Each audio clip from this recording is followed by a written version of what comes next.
Family کی طرح رہ کر کے سارے اعمال اندر، اس پر اللہ کا بہت بڑا شکر ادا کرنا ہے۔ اس شکر کے ساتھ ساتھ میں عرض کر رہا ہوں کہ استغفار بھی کرنا ہے کہ یا اللہ ہم یہ دعویٰ نہیں کر سکتے کہ ہم نے حق ادا کر دیا، ہم دعویٰ نہیں کر سکتے کہ ہم نے حق ادا کر دیا، اب اپنا درخواست کر سکتے ہیں کہ یا اللہ جیسا کیا، جیسا ہوا آپ نے کروایا، جیسا ہوا آپ نے کروایا، اس میں کوتاہی اگر ہوئی ہوگی تو ہماری کوتاہی گئی ہوگی، اور اگر یہ عمدہ ہو گیا تو آپ کے کرانے سے عمدہ ہوا۔ ہمارے بہت ساری کتاب لکھنے والے مصنفین جو ہیں وہ جب کوئی بہت عجیب کتاب لکھتے ہیں تو ساتھ میں لکھتے ہیں اگر یہ کتاب عمدہ ہوئی تو اللہ کے فضل سے، اور اگر اس میں کوئی کوتاہی رہی تو ہماری وجہ سے۔ ان کان حسن فمن اللہ وَإِنْ كَانَ فِيهِ نَقْصٌ فَمِن نَفْسِنَا، اگر یہ بہت عمدہ کتاب لکھی گئی ہے، اگر ہمارا ریسرچ بہت ٹاپ کا ریسرچ ہے تو یہ اللہ کا احسان ہے، اور اگر اس میں کوئی کمی رہی ہے تو ہماری کمی ہے وہ۔ اس طرح سے ایک تو اللہ کا شکر ادا کرے ہم، اللہ نے سارے اعمال کرائے۔ کل انشاءاللہ ہمارا لاسٹ کا جمعہ یہاں ہوگا انشاءاللہ، جب یہ ہم جمعہ پڑھیں گے یقین رکھنا ہے ہمیں کہ 1,00,000 جمعوں کے برابر ہمارا ثواب ہوگا۔ طواف سب کا ادا ہو چکا ہے، طواف ودا بھی، لیکن جو ہم یہاں سے رخصت ہوں گے ہمارے اپنی رخصتی کا طواف ودا، چاہے آپ کل جمعے کے دن میں جمعے سے پہلے کر لیں، چاہے جمعے کے بعد کر لیں، چاہے کل عصر بعد کر لیں، چاہے مغرب بعد کر لیں، رات میں ہی طواف ودا ہو جانا چاہیے تاکہ پرسوں صبح آپ بالکل فری رہیں اور آپ کسی ذہنی ٹینشن میں نہ رہیں، اور آپ باقی انتظامی اعتبار سے جو ہمارے منتظم ہیں وہ تو سارا آپ کو بتائیں گے۔ اس میں طواف ودا کی بات ہے۔ لاسٹ میں سن لو۔ اس کے بعد پھر ہمارا اگلا سفر جو ہے وہ مدینہ طیبہ کا سفر ہے۔ ایک ایمان والے کے لیے جیسے اللہ کی محبت بہت بڑا سرمایہ ہے، اسی طرح سے اللہ کے نبی علیہ السلام کی محبت بھی بہت بڑا سرمایہ ہے۔ اتنا بڑا سرمایہ کہ اللہ کے نبی علیہ السلام نے ارشاد فرمایا، اللہ کے نبی علیہ السلام نے ارشاد فرمایا کہ تم تب تک مومن کامل بن ہی نہیں سکتے جب تک میری محبت تمہارے دل میں اتنی زیادہ نہ ہو، اتنی زیادہ نہ ہو کہ اتنی محبت تمہارے ماں باپ کی بھی، تمہارے اولاد کی، اور کسی کی نہیں ہونی چاہیے۔ حدیث کے الفاظ اس طرح سے ہیں، لا یؤمن احدکم حتی اکون، تم تب تک کامل مومن نہیں بن سکتے حتی اکون، یہاں تک کہ میں بن جاؤں، احب الیہ، اس کی نظر میں محبوب ترین، اس کی نظر میں بہت پیارا، من والدی، ماں باپ سے بھی، والدی، اور اولاد سے بھی، اور ناس اجمعین، تمام لوگوں سے۔ اس وقت سوال پیدا ہوتا ہے کہ اللہ کے نبی علیہ السلام کی محبت سب زیادہ کیسے ہو جائے گی؟ ماں باپ ماں باپ ہے، اولاد اولاد ہے۔ تو جواب یہ ہے کہ جو محبت کی وجہ ہیں ان محبت کی وجہوں میں جناب رسول اکرم صلی اللہ علیہ وسلم کی ذات اقدس کے اندر محبت کی ساری وجہ موجود ہیں، اور کسی انسان کے اندر وہ ساری وجہ موجود نہیں ہے۔ محبت ہوتی ہے خوبصورتی کی وجہ سے، محبت ہوتی ہے کمال کی وجہ سے، محبت ہوتی ہے احسان کی وجہ سے، محبت ہوتی ہے وہاں کی محبت کی وجہ سے، وہاں کی محبت ہے لہٰذا ہمارے دل میں ان کی محبت آ گئی۔ تو جناب رسول اکرم صلی اللہ علیہ وسلم کو اپنے ہر امتی کے ساتھ اتنی زیادہ محبت ہے، اللہ کے نبی علیہ السلام کو اپنی ہر امتی کے ساتھ اتنی زیادہ محبت ہے کہ قرآن کریم میں اللہ تعالیٰ شامل فرماتے ہیں تم کو خود اپنی اتنی محبت نہیں ہے جتنی میری نبی کو تمہاری محبت ہے۔ اس کو سمجھ لیں، اللہ فرما رہے ہیں تمہارے دل میں تمہاری اپنی محبت تو بہت ہوگی، بہت لازمن ہوگی۔ ہر انسان اپنے آپ سے محبت کرتا ہی ہے، ہر انسان اپنے آپ کے ساتھ شفقت کرتا ہی ہے، ہر انسان اپنے آپ کو کیئر کرتا ہی ہے۔ اللہ تعالیٰ فرماتے ہیں تم اپنے آپ کو کیئر اتنا نہیں کرو گے، تم اپنے ساتھ اپنی شفقت اتنی نہیں برتو گے، تمہارے دل میں تمہاری محبت اتنی زیادہ نہیں ہوگی جتنی تمہاری محبت میرے نبی کے دل میں۔ قرآن میں آیت ہے النبی اولا بالمؤمنین من انفسہم، تم اپنی محبت جتنی اپنے اندر رکھتے ہو تم سے زیادہ میرا نبی تم سے محبت رکھتا ہے۔ ایسا ہوتا ہے کہ تمہارے پاؤں میں کانٹا چبھ جائے اور تم نے معمولی محسوس کیا، تم نے جتنی تکلیف محسوس کی اس کانٹا کی چبھنے پر اس سے زیادہ تکلیف محسوس کرتا ہے میرا نبی کہ میرے امتی کے پاؤں میں کانٹا کیوں چبھا۔ قرآن میں اللہ تعالیٰ فرماتے ہیں لقد جاءکم رسول من انفسکم عزیز علیہ ما عنتم، تم کو ذرا سے بھی مشکل اگر آتی ہے تو میرے نبی پر بہت بوجھ پڑ جاتا ہے، میری امتی کو تکلیف کیوں پہنچ گئی۔ غرض یہ کہ جب اللہ کے نبی کو ہم سے اتنی محبت، اس کائنات میں ہمارا سب سے زیادہ شفیق اللہ، تو ہر ایمان والے کے دل میں نبی کی محبت ہے۔ اس نبی کی محبت کا نتیجہ یہ بھی ہے کہ اللہ کے نبی علیہ السلام کا اپنی امتی سے توقع ہے۔ اس توقع کا اظہار آپ نے کیسے فرمایا؟ کہتے جو حج کرنے آئے اور وہ مجھ سے ملاقات کرنے نہ آئے اس نے میرا حق مارا، اس نے میرا ظلم کیا۔ جو حج کرنے آئے مجھ سے ملاقات کرنے کے لیے نہ آئے. اور ساتھ میں دوسری حدیث میں فرمایا جس نے جو مجھ سے ملاقات کرنے کے لیے آ گیا اس کے لیے شفاعت کرنا مجھ پر لازم ہو گیا. ایک حدیث میں فرمایا من زارنی بعد وفاتی فکانما زارنی فی حیاتی، جس نے میرے دنیا سے جانے کے بعد میری ملاقات میری زیارت کی سمجھو اس نے میری زندگی میں میری زیارت کی. ارشاد فرمایا جب تم دور سے درود بھیجتے تھے تو مجھے پیش کیا جاتا تھا، جب تم خود یہاں درود پیش کرو گے تو میں خود سنتا ہوں. من صلی عند قبری، جو میری قبر پر آ کر درود پڑھے گا سمعتہ، میں اس کو خود سنتا ہوں. اور من صلی نائیا ابلغتہ، اور دور سے جہاں سے بھی درود بھیجا جائے گا وہ مجھے پہنچایا جاتا ہے. ایک تو اللہ کے نبی کا ہم پر حق ہے.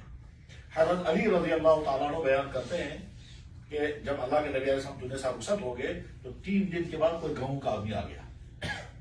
حضرت علی رضی اللہ عنہ بیان کرتے ہیں یہ تفسیر کی کتاب ہے، تفسیر ابن کثیر، وہ یہاں بھی چھپی ہے، عربی میں تفسیر ہے. یہ وہ بہت بڑے مفسر گزرے علامہ ابن کثیر، انہوں نے تفسیر کی کتاب لکھی ہے. اس میں یہ واقعہ لکھا ہے کہ حضرت علی رضی اللہ عنہ بیان کرتے ہیں کہ اللہ کے نبی علیہ السلام دنیا سے رخصت ہو چکے تھے.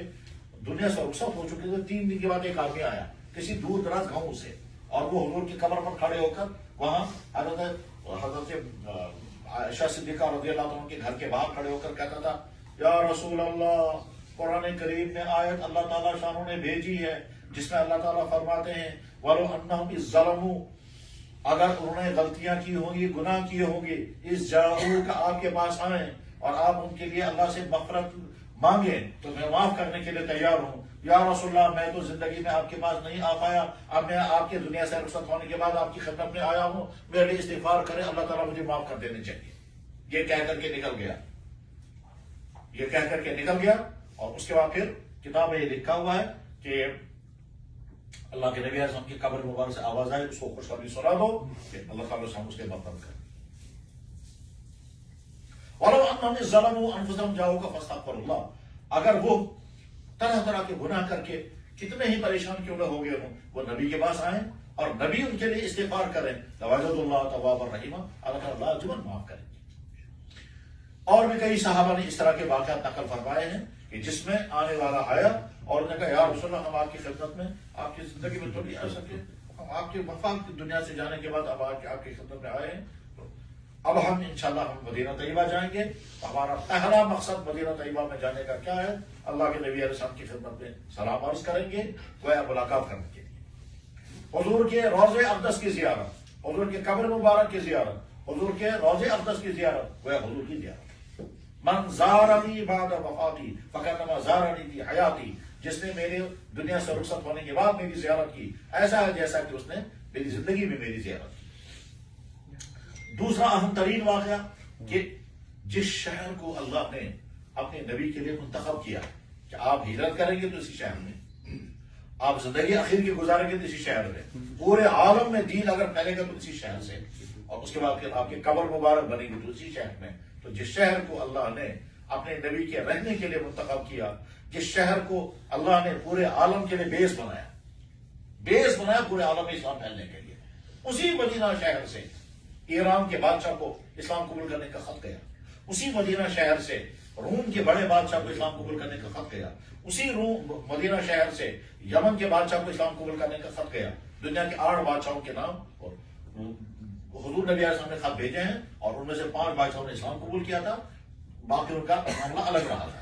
غرض یہ کہ مدینہ بیس بنا ہے پورے عالم میں اسلام پھیلنے کا، اور اسی مدینے میں اللہ نے اپنے نبی کو بلا لیا، اور روضہ اقدس وہی ہے، اسی مسجد کے اندر روضہ اقدس ہے جس مسجد کے متعلق اللہ کے نبی نے ارشاد فرمایا کہ جو اس مسجد میں ایک نماز ادا کرے گا اس کو 50,000 نمازوں کا ثواب.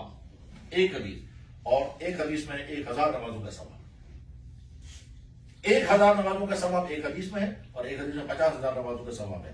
تو گیا ہمارا سفر مدینہ انتہائی زندگی کا 3 سفر ہوگا، اور وہ بھی سفر ہو رہا ہے مکہ سے مدینہ کے، یعنی جہاں سے سفر ہو رہا ہے یہ بھی مقدس ترین جگہ، اور جہاں کے لیے سفر ہوگا وہ بھی مقدس ترین جگہ. اور سفر میں ہمارا ہو رہا ہے حج سے فارغ ہو کر کے انشاءاللہ سارے گناہ دھل چکے ہوں گے، گناہ معاف ہو چکے ہیں. اس سال میں ہمارا یہاں سے سفر ہو رہا ہے سفر مدینہ. سفر مدینہ کے آداب میں سے پہلا آداب یہ ہے کہ ہمارے دل میں بےتار زیادہ شوق ہونا چاہیے، یا اللہ زندگی کی ایک بہت بڑی تمنا پوری ہو رہی ہے کہ ہم اس مسجد میں پہنچیں گے جس مسجد میں آپ کے نبی نے وہ مسجد آپ کے نبی نے خود اپنے ہاتھوں سے تعمیر کی، جس مسجد میں ہزاروں مرتبہ وحی نازل ہوئی، جس مسجد میں ہزاروں انسانوں نے کلمہ پڑھا، جس مسجد میں 10 سال تک آپ کے نبی نے نمازیں پڑھائی، جس مسجد میں ہزاروں واقعات ہوئے ہیں معجزات کے، جس مسجد میں نہ جانے کتنی رحمتیں آپ کے نازل ہوئی ہیں، اور اس مسجد میں ہمارا پہنچنا ہوگا، پھر روضہ اقدس پر حاضری ہوگی، اور پھر سیرت کی وہ جتنی باتیں ہم نے سنی وہ ساری اسی مدینے میں ہوئی ہیں۔ 10 سال کی سیرت جو حضور نبی علیہ السلام کی 10 سال کی مدینہ کی زندگی ہے وہ اسی مدینہ کی زندگی ہے۔ مدینہ بنا ہی یا حضور کی وجہ سے، ورنہ مدینہ کو کون پوچھتا؟ اگر اللہ کے نبی مدینہ نہ گئے ہوتے، اس کا تو نام بھی نہیں تھا، یہ اس کا نام تو کچھ اور تھا۔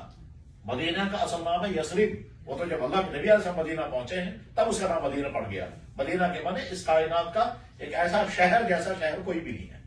مدینہ کے معنی اصل میں شہر کے، حضور کو بھی بڑی محبت تھی مدینہ سے۔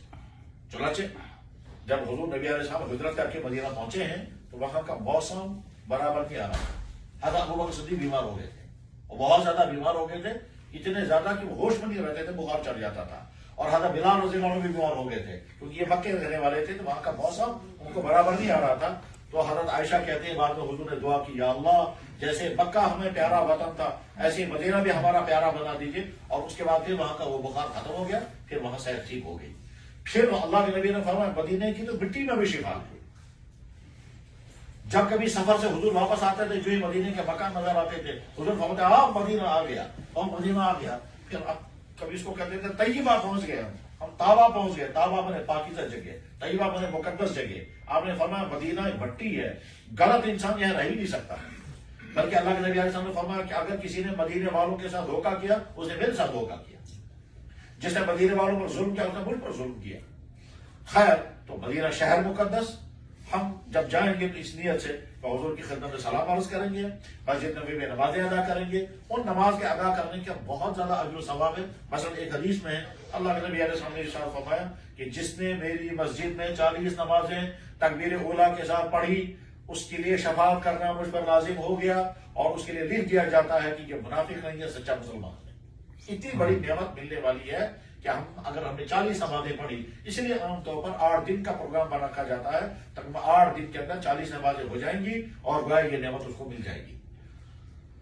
جب ہم مدینہ کے لیے چلیں گے تو ایک تو جذبہ ہونا چاہیے، شوق ہونا چاہیے، اور بیک وقت کئی جذبات۔ ایک طرف سے حج کے مکمل ہونے پر خوشی، دوسری طرف سے اس میں یہاں کوتاہیاں ہوئی ہوں گی اس پر اللہ سے معافی، یا اللہ کہیں کوتاہیاں ہوئی ہوں گی ٹھیک ہے، ہم نے حج بھی کیا، عمرے بھی کیے، تلاوت بھی کی، ہمارے بھائی نے خانہ کعبہ کے اندر بیٹھ کر کے پورا قرآن پڑھا، ہمارے بھائیوں نے یہ جو ہے اعتکاف کیا، عمرے کیے، سب نے سب کچھ کرنے کے ساتھ یا اللہ معافی چاہتے ہیں، جیسا کرنا چاہیے تھا ویسا نہیں، تو استغفار، اور استغفار کے ساتھ ساتھ پھر آگے اگلے گھر میں مدینہ طیبہ جانے کی خوشی۔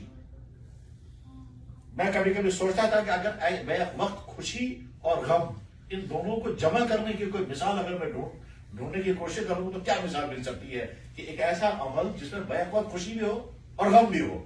تو وہ جواب میں سے بھی ایک مثال مجھے ملی ہے، ہو سکتا ہے آپ کا ذہن کو قبول کر لے، وہ ہے ہماری بیٹی جب دلہن بن کر کے رخصت ہو جاتی ہے تو بیک وقت اس کے 2 جذبات ہوتے ہیں، ایک غم بیکا چھوٹنے کا، اور دوسرے اگلی زندگی سٹارٹ کرنے کی خوشی۔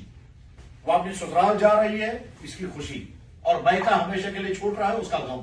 تو اس کے آنکھوں میں آنسو بھی آئیں گے، اب میرا سسرال مجھ سے چھوٹ رہا ہے، اب میں یہاں جب آؤں گی اب میں اپنے گھر میں نہیں آؤں گی، میں سسرال آؤں گی، میرا گھر وہ دوسرا بن رہا ہے۔ تو اس گھر میں جانے کی خوشی اور اس گھر کے چھوٹنے کا غم، تو دونوں ایک ساتھ جمع ہو جاتے ہیں۔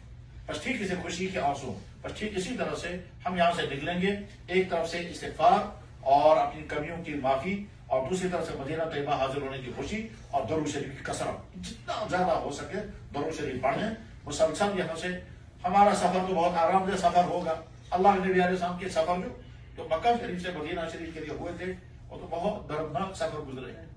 مثلا حضور کا پہلا سفر یہاں سے جو حضور نے کیا وہ 6 سال کی عمر میں اپنی والدہ کے ساتھ، کیسے وہ سفر کیا ہوگا اس کی تفصیلات نہیں معلوم۔ 6 سال کی عمر کا بچہ جس کا باپ نہیں ہے، ماں کے ساتھ جا رہا ہے، اونٹی پر سفر ہے، اوپر سے سایہ کرنے کے لیے بھی کوئی انتظام نہیں، راستے میں پانی اور کھانے کا بھی انتظام نہیں، 8-9 دن لگے ہیں۔ وہ پہلا سفر اللہ کے نبی علیہ السلام کا ہوا تھا۔ پھر اس کے بعد دوسرا سفر ہوا ہجرت کا سفر، پھر تیسرا سفر، غرض ہے کہ مختلف جو بھی سفر ہوئے ہیں وہ بہرحال مشکلات کے سفر ہوئے ہیں. آج ہمارا سفر بڑی آرام کا، آسانیوں کا ہوتا ہے. اے سی گاڑیاں ہیں، کھانے پینے کے سارے سامان موجود ہیں، راستے میں ہوٹل ہیں، جہاں جہاں رکیں گے وہاں جا کر کے ہم ہر چیز کھا سکتے ہیں، پی سکتے ہیں، چاہے جوس پیئیں، چاہے چائے پیئیں، چاہے کھانے کھائیں. آرام تو آرام ہی آرام ہے. اللہ کے نبی علیہ السلام کے سفر مشکلات کا سفر تھا. تو اس سفر کے اندر ہم زبان سے درود شریف جتنا زیادہ پڑھ سکتے ہیں ضرور پڑھیں. ہزاروں کی تعداد میں درود شریف وہاں تک ہو جانا چاہیے. اور یہ سمجھیے ہم ایک سرمایہ لے کر کے جا رہے ہیں حضور کی خدمت میں. پھر جب مدینہ شریف پہنچیں گے، مدینہ شریف پہنچنے کے بعد آپ اپنے ہوٹلوں میں سیٹل ہو جائیں گے، اپنے ہوٹل میں، اپنے کمرے، اور اس کے بعد پھر مسجد نبی میں 40 نمازیں ادا کرنے کا پختہ ارادہ کرنا ہے. اس میں سستی کوتاہی نہیں ہونی چاہیے. اور اس کا طریقہ یہ ہے کہ جاتے ہی ٹائمنگ معلوم کر لینی ہے کہ اذان کا ٹائم کیا، اذان کے ٹائم سے پہلے تیار رہنا ہے. جہاں تو ہم نے حرم شریف کی نمازیں پڑھی، ہر نماز پر 1 لاکھ نمازوں کا ثواب، بہت بڑا انعام. وہاں تکبیر اولیٰ کے ساتھ مسجد نبوی میں 40 نمازیں اگر پڑھیں گے تو دوسرا بہت بڑا انعام ملنے والا ہے. اور وہ کیا ہے؟ اللہ کے نبی علیہ السلام نے ارشاد فرمایا اس انسان کے لیے شفاعت کرنا مجھ پر لازم ہو گیا. میں اگر شفاعت کی مثال سمجھانا چاہوں گا تو میں عرض کر سکتا ہوں کہ خدا نہ خواستہ کسی بچے نے غلطی کی تھی، دکان سے کوئی چیز بغیر اجازت کے اٹھا لی اور وہ تھانے میں بچہ چلا گیا اور جرم ثابت ہے اور چھوٹنے کے امکانات نہیں ہیں. اب ہم پہلے کی کسی ذمہ دار سے کہتے ہیں یار وہاں تک چلو اور وہاں کسی طرح سے سفارش کر کے اس کو چھڑوائیں گے. بہرحال بڑی مشکل سے ایک آدمی تیار ہو گیا، اب وہ جا کر کے وہاں سفارش کر رہا مگر اس کو چھوڑتے ہی نہیں. وہ کہتے ہیں صاحب اس کا جرم ثابت ہے. بڑی محنتوں کے بعد اگر اس کی سفارش مان لی گئی اور بچے کو چھوڑ دیا گیا تو بڑی خوشی ہوگی.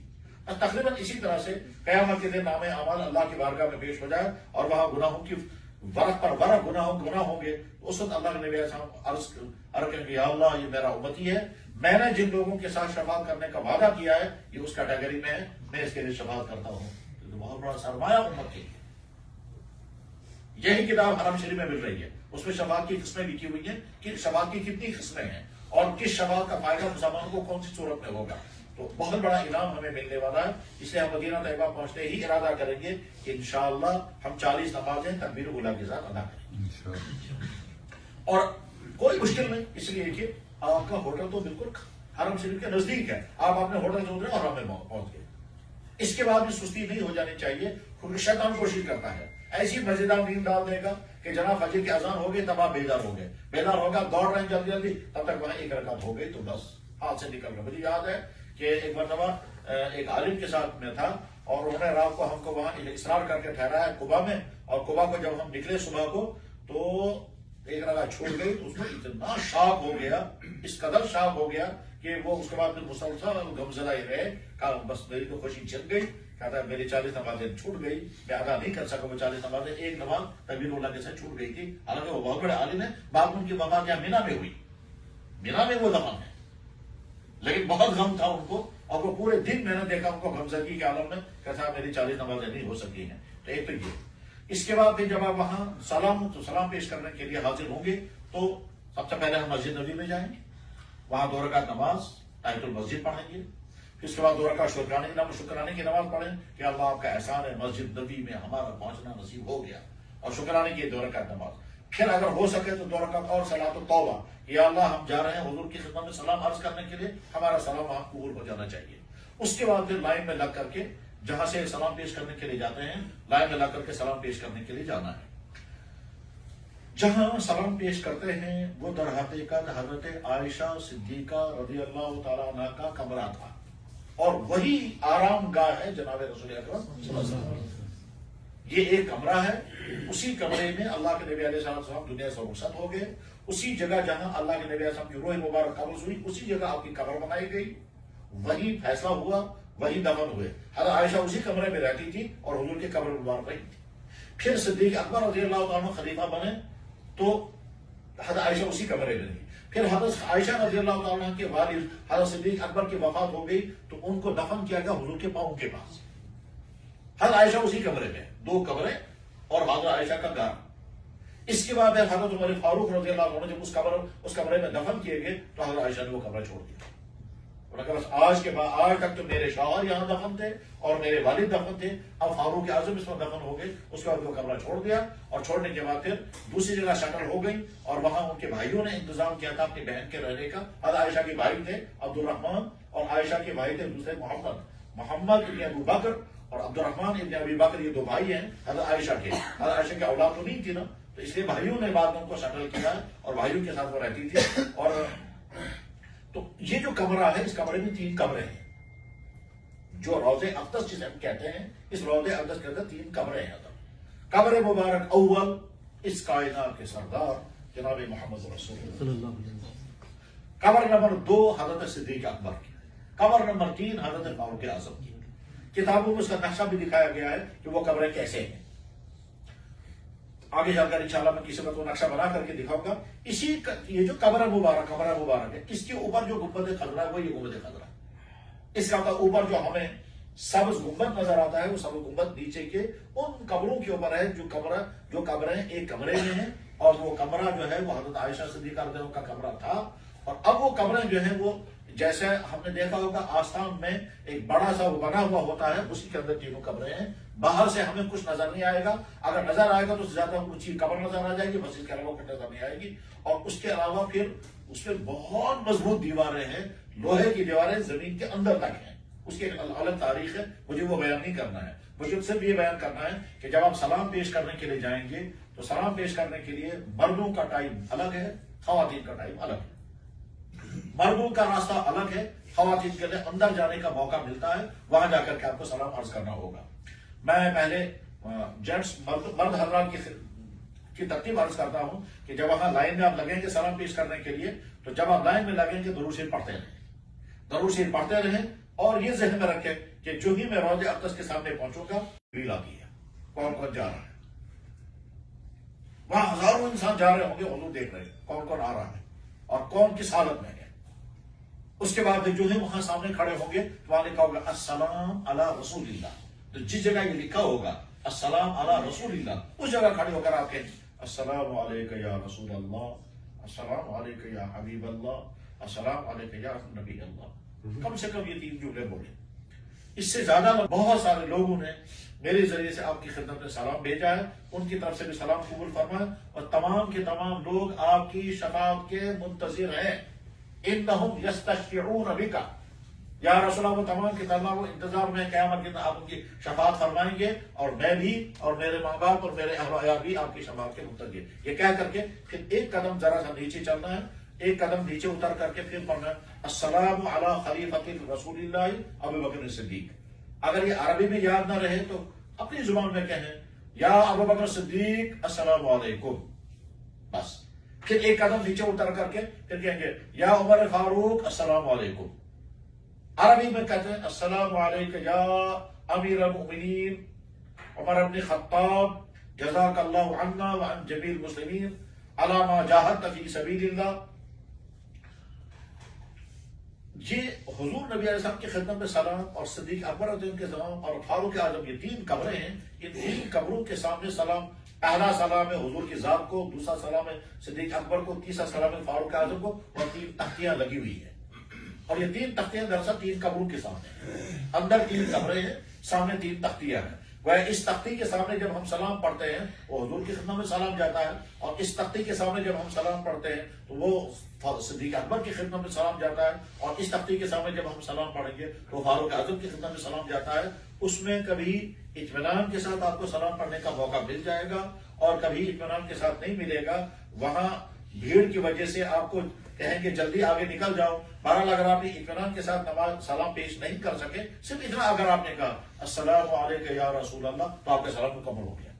حضرت عبداللہ بن عمر رضی اللہ تعالیٰ عنہ جب بھی حضور کی خدمت میں سلام پیش کرنے کے لیے آتے تھے تو قبر مبارک کے سامنے کھڑے ہو کر کہتے تھے السلام علیکم یا رسول اللہ، اور نکل جاتے تھے، بس اتنا سلام کر کے نکل جاتے تھے۔ اور بعض حضرات جو ہے بہت لمبا سلام پیش کرتے ہیں، بعض ان کو کتابوں میں تو یہ بھی لکھا ہے کہ گھنٹوں گھنٹوں تک لوگوں نے سلام پڑھا ہے، مثلا وہاں کھڑے ہو کر کے حضور کے تمام کمالات بیان کیے، السلام علیکم یا رسول اللہ، السلام علیکم یا خلیفہ اللہ، السلام علیکم یا رحمت للعالمین، السلام علیکم یا مزمل، السلام علیکم یا مدثر، السلام علیکم یا رسول اللہ، السلام علیکم یا صاحب القرآن، السلام علیکم یا سید الشاکرین، السلام علیکم یا سید الانبیاء۔ جس کو جتنے حضور کے کمالات اور اوصاف یاد ہوں گے اتنے زیادہ سلام لوگ پیش کرتے ہیں، اور الگ الگ انداز سے پیش کرتے ہیں، الگ الگ انداز سے الگ الگ الفاظ کے ساتھ سلام پیش کرتے ہیں۔ اصل چیز جذبہ ہے، الفاظ نہیں ہے۔ بہرحال سلام پیش کرنے کے بعد جب آپ باہر نکلیں گے تو باہر نکل کر کے دور کسی جگہ کھڑے ہو کر کے دعا کریں، اور اس وقت کی دعائیں فوراً قبول ہو جاتی ہیں، کیونکہ انسان پر اثرات پڑتے ہیں کہ میں نے اس کائنات میں سب سے مقدس ترین ذات اقدس کی خدمت میں سلام پیش کیا ہے، اور حضور کی روحانی اثرات انسان پر جب پڑتے ہیں اور اندر بالکل صفائی ہو چکی ہوتی ہے، اس وقت دعائیں فوراً قبول ہو جاتی ہے۔ اس کے بے شمار بزرگ جو ہیں اس کے اثرات محسوس بھی کرتے ہیں۔ کتابوں میں لکھا ہوا ہے کہ جب انسان سلام پیش کرتا ہے تو اللہ کے نبی علیہ السلام اس کا جواب دیتے ہیں، اور تاریخ میں ہزاروں انسان ایسے ہیں جنہوں نے سلام کا جواب سنا ہے، ان کے واقعات لکھے ہوئے ہیں کہ میں نے سلام پیش کیا، جواب میں یہ الفاظ آئے، میں نے سلام پیش کیا۔ بلکہ ایک بزرگ کے بارے میں نے پڑھا کہ انہوں نے سلام کھڑے ہو کے سلام پیش کیا، آنکھیں بند تھی، وہ کہتے ہیں کہ مجھے ایسا لگا جیسے اندر سے انگوروں کی پلیٹ آگے گر گیا۔ ان کا نام تھا امیر علی، امیر علی قریشی نام تھا ان کا، حکیم استغفر اللہ۔ تو ان کا اپنے بارے میں کہا ہے کہ میں جب سلام پیش کیا تو میری آنکھیں بند تھی، تو مجھے ایسا لگا جیسے اندر سے انگوروں کی پلیٹ آ گئی، اور وہ انگوروں کی پلیٹ میں نے لی، آنکھ کھل گئی تو پلیٹ ہاتھ میں نہیں تھی، مگر میں نے محسوس کیا۔ غرض یہ کہ واقعات عجیب عجیب ہیں۔ خیر، جب آپ باہر نکل کر کے سلام پیش کر کے باہر نکل کر کے دعا کریں جتنی دیر میں دعا کر سکتے ہو، اور اگر ہم مل کر کے وہاں ہوئے یا ایک ساتھ اگر ہوئے تو ایک ساتھ بھی دعا کر سکتے ہیں انشاءاللہ۔ یہ تو ہے بس ایک مرتبہ سلام پیش کرنے کا، اس کے بعد آپ روز روز بار بار کئی مرتبہ میں سلام پیش کر سکتے ہیں، چاہے آپ 8 دنوں میں ایک مرتبہ سلام پیش کریں، اور چاہے روزانہ 5 مرتبہ سلام پیش کریں، آپ کو حق ہے۔ عام طور پر وہاں نمازوں کے فوراً بعد بہت بھیڑ ہوتی ہے، اس وقت بہت کم ٹائم ملتا ہے سلام پیش کرنے کا، لیکن آدھی رات کے وقت، تہجد کے وقت، صبح کی نماز کے 1-1.5 گھنٹے کے بعد، ظہر کی نماز کے 1-1.5 گھنٹے کے بعد جب سلام پیش کرنے کے لیے لوگ جاتے ہیں، اس وقت موقع ملتا ہے 10-15 منٹ کھڑے ہو کر کے آپ سلام پیش کر سکتے ہیں، اطمینان کے ساتھ سلام پیش کریں گے۔ اس کے بعد پھر ایک اہم ترین کام مدینہ طیبہ میں ہے، وہ ہے جنت البقیع۔ مدینہ شریف میں جو قبرستان ہے، اس قبرستان میں اللہ کے نبی علیہ الصلوۃ والسلام کی تمام ازواج مطہرات وہیں دفن ہیں۔ اللہ کے نبی علیہ السلام کی جتنی بیویاں تھیں ان کو کہتے ہیں تمام ایمان والوں کی مائیں، امہات المومنین۔ وہ تمام ایمان والوں کی مائیں امہات المومنین، ان میں سے 2 تو ہیں یا مدینہ شہر یا مکہ شہر میں دفن۔ حضرت خدیجہ الکبریٰ جنت المعلیٰ میں دفن ہے۔ حضرت میمونہ، جب ہم مدینہ کے لیے چلیں گے تو راستے میں جگہ آتی ہے صرف، آج اس کا نام وادی فاطمہ ہے یا کچھ اور ہے، راستے میں ہے، تو وہاں باقی تمام ازواج مطہرات مدینہ شہر میں اس قبرستان کے اندر دفن ہے جس کو ہم کہتے ہیں جنت البقیع۔ حضور کی 4 بیٹیاں اسی میں ہیں، حضور کے چچا محترم اسی میں ہیں، حضور کا ایک بیٹا ابراہیم وہ بھی اسی میں دفن ہے، اور حضور کے خلیفہ تیسرے حضرت خلیفہ حضرت عثمان وہ بھی اسی میں دفن ہے۔ حضرت علی رضی اللہ عنہ تو عراق میں دفن ہے، حضرت فاروق صدیق اکبر اور حضرت فاروق اعظم تو حضور کے قبر مبارک کے ساتھ دفن ہے، حضرت عثمان غنی جو ہے وہ جنت البقیع میں دفن ہے۔ اس کے علاوہ تقریباً 10,000 صحابہ دفن ہیں، تو حضور نبی علیہ الصلوۃ والسلام بھی جنت البقیع میں تشریف لے جایا کرتے تھے، تو اس لیے ہم بھی جنت البقیع جائیں گے، اور جا کر کے پھر وہاں ایصال ثواب کریں گے، فاتحہ پڑھیں گے۔ ایصال ثواب میں اگر یاسین شریف پڑھ سکتے ہیں تو بہت اچھا، اور اگر نہیں پڑھ سکیں گے تو کم سے کم قل هو اللہ شریف 11 مرتبہ پڑھیں اور ایصال ثواب کریں بس۔ روزانہ جانا چاہیں صبح کو اور شام کو جانے کا موقع ہوتا ہے، فجر کی نماز کے بعد 1 گھنٹے تک، اور عصر کی نماز کے بعد 1-1.5 گھنٹے تک جنت البقیع۔ اس کے علاوہ مدینہ شریف میں چند زیارات ہوتی ہیں، ان زیارات کو وہیں انشاءاللہ وہ گفتگو بھی وہی ہوگی، اور ان زیارتوں کے متعلق تفصیلات وہیں بیان کی جائیں گی۔ یہ تو ہے مردوں کا۔ ہماری بہنوں کا معاملہ یہ ہے کہ خواتین کے لیے وہاں ٹائمنگ بنی ہوئی ہے، اس ٹائمنگ جب آپ وہاں سے نکلیں گے تو آپ پہنچیں گے مسجد نبی کے اندر۔ مسجد نبی کے جس حصے کو ریاض الجنہ کہتے ہیں، جس حصے کو ریاض الجنہ کہتے ہیں، یہ حصہ کیا ہے؟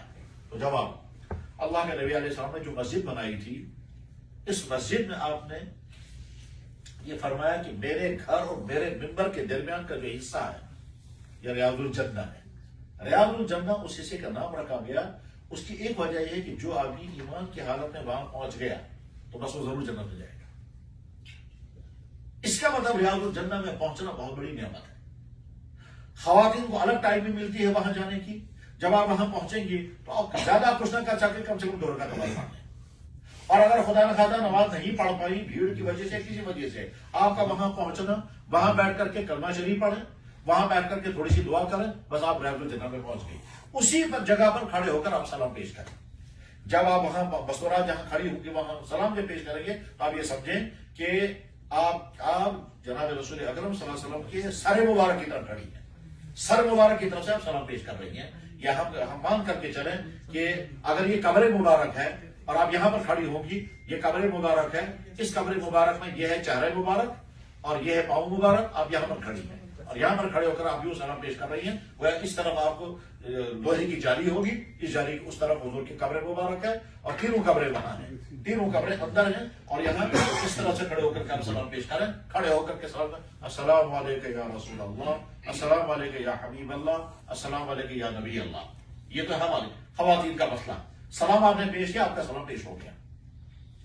ویسے ہی کتابوں میں یہ لکھا ہوا ہے کہ مدینہ شریف میں جہاں سے بھی گنبد خضرا نظر پڑ جائے، جہاں سے بھی سلام پیش کرے گا وہ سلام پیش ہو جاتا ہے۔ اور مسجد نبوی کے اندر جہاں سے بھی سلام پیش کیا جائے گا، ہمارے بہت سارے اکابر علماء جو ہیں وہ مسجد نبوی میں ہر جگہ سے سلام پیش کرتے ہیں اسی طرح سے جس طرح سے قریب آ کر سلام پیش کرتے ہیں۔ مگر بہرحال جتنا نزدیک اگر سلام پیش کیا جائے گا اس کے اثرات زیادہ ہوں گے، بمقابلے اس کے جتنا دور سے سلام پیش کیا جائے گا اس کے اثرات کم ہوں گے۔ مردوں کو ریاض الجنہ میں جانے کے لیے آج کل نہیں معلوم ہے وہاں سسٹم کیا ہے، لیکن اگر ہمیں موقع مل گیا وہاں جانے کا تو گھبرانے، اگر 10 منٹ مل گئے، 10 منٹ نہیں، صرف اندر جانے کا موقع مل گیا تو ہم سمجھے کہ ہم ریاض الجنہ میں آ گئے۔ ریاض الجنہ اس کے معنی جنت کا باغ، ریاض عربی زبان کا لفظ ہے، اس کے معنی باغ۔ ہم جب کہتے ہیں روضہ مبارک، روضہ کے معنی باغ، روضہ مبارک یعنی اللہ کے نبی علیہ السلام کی قبر مبارک، قبر نہیں وہ باغ ہے۔ کیوں ہے؟ حضور نبی علیہ السلام نے ارشاد فرمایا کہ انسان کی قبر یا تو جنت کا باغ ہوتا ہے یا جہنم کا گڑھا ہوتا ہے۔ تو ظاہر ہے جب انسانوں کی قبر جنت کا باغ بن سکتا ہے تو اللہ کے نبی علیہ السلام کی قبر تو ہے ہی جنت کا باغ، اس کو کہتے ہیں روضہ مبارک، اور اس مسجد کے اس حصے کو کہتے ہیں قبر مبارک۔ یہ ریاض الجنہ، اس ریاض الجنہ میں وہ ممبر بھی ہے جس ممبر پر